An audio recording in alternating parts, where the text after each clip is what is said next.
Os Mensageiros, capítulo 30, em palestra afetuosa. E André começa o capítulo dizendo: voltamos a conversar sobre as belezas de nosso lar, quando Aldonina interveio acrescentando: alguns membros de nossa família visitam a cidade de vocês de tempos em tempos. Nossa irmã Isaura, que se casou em Campo da Paz há 3 anos, reside lá em companhia do esposo, que é funcionário dos serviços de investigação do Ministério do Esclarecimento. Percebendo nossa curiosidade, prosseguiu: ele morava conosco, mas desde muito tempo foi convocado a serviços por lá, vindo mais tarde buscar a noiva.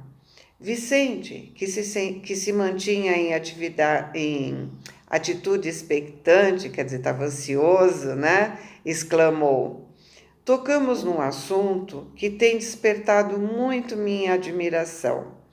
Desde que regressei dos círculos terrenos, não tinha no mundo a menor ideia de que pudéssemos pensar de uniões matrimoniais depois da morte do corpo. Quando assisti a festividades dessa natureza em nosso lar, confesso que minha surpresa raiou pela estupefação.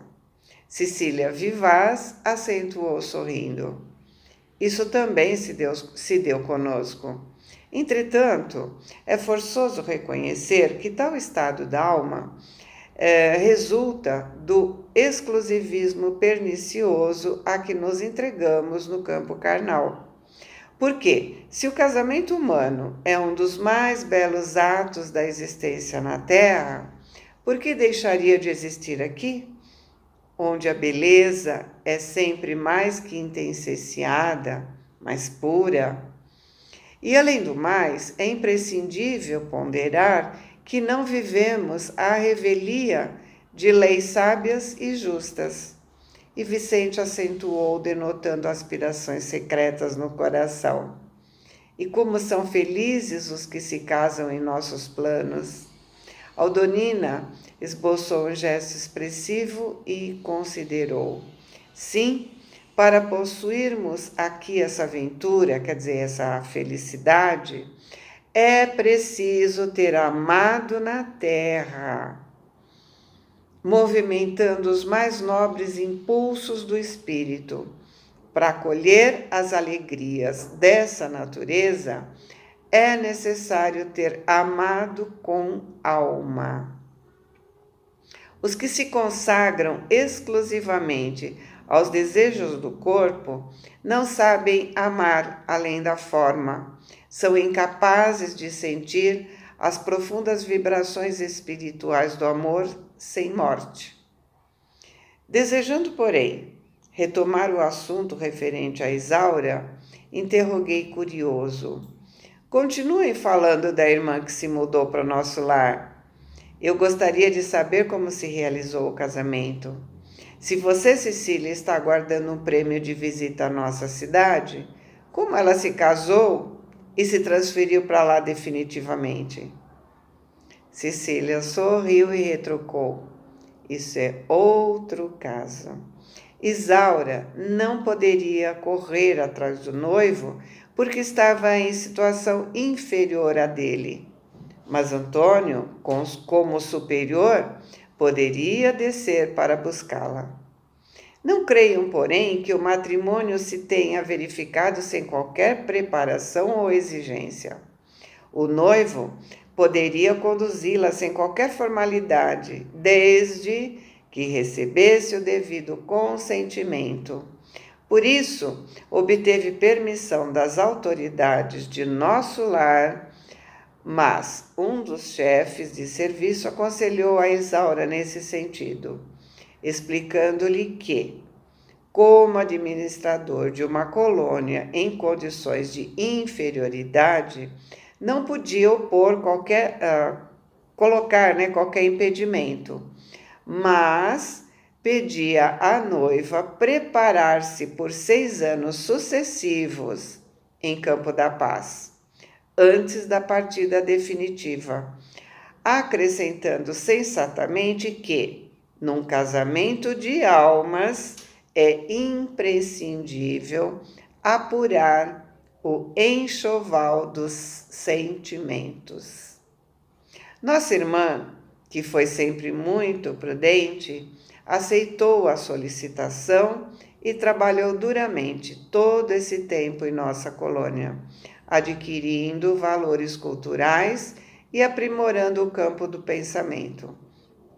Recebi essas delicadas informações sem disfarçar minha enorme surpresa, diz André, né? E Aldonina, honrada, disse: já fui visitar o casal uma vez, quando ganhei o prêmio de assiduidade e bom ânimo. Estive em nosso lar durante uma quinzena inesquecível para mim.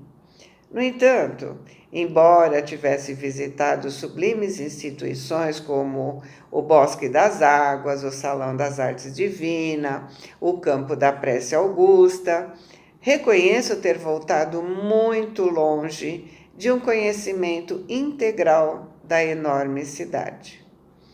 Lá irei, contudo, mais tarde, porque continuo em meu trabalho e nossos instrutores afirmam sempre que tudo de bom deve aguardar do destino quem saiba servir ao bem e trabalhar com esperança.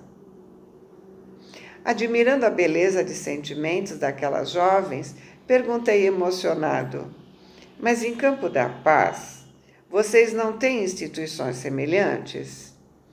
Não tem por lá templos de alegrias abertos à juventude?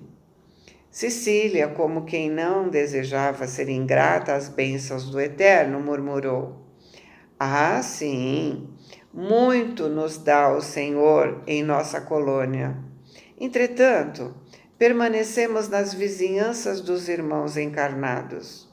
As tempestades que nos atingem nos obrigam a serviços constantes.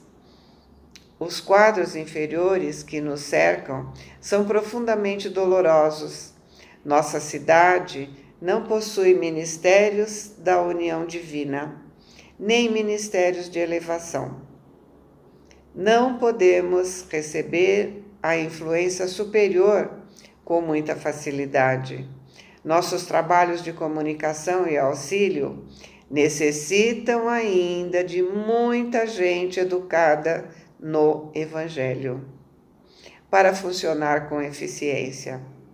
Além disso, temos os problemas de finalidade. Nossa colônia foi instituída para socorro urgente.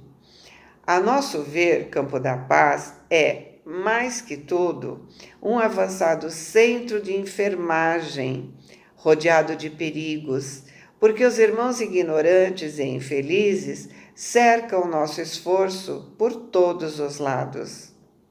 De 10 em 10 quilômetros, nas zonas de nossa vizinhança, há postos de socorro como este, que funcionam como instituições de assistência fraternal e sentinelas ativas ao mesmo tempo.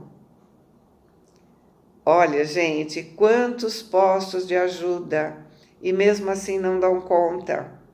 Olha a necessidade da nossa educação no Evangelho, né? É o que ela falou. Necessita ainda de muita gente educada no Evangelho. Ou seja, nós precisamos desenvolver o amor, o perdão, a gratidão, né? Tudo que a gente tem aprendido no Evangelho. A teoria talvez já esteja na nossa cabecinha, né? Só falta levar para o coração. Só falta a gente educar de verdade no Evangelho, né? E aí a jovem fez uma pausa mais longa, observando o efeito de suas palavras e continuou: nosso governador, quando se agravam os serviços, costuma asseverar que estamos num campo de batalha com a paz de Jesus. Imagem alguma define tão bem o nosso núcleo. como esta. No exterior, o trabalho é rigoroso e incessante, mas dentro de nós existe uma tranquilidade que nós mesmos dificilmente podemos compreender.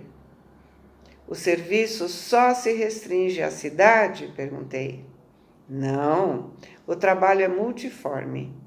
Eu e a Donina, por exemplo, temos grandes tarefas de assistência junto aos recém-encarnados.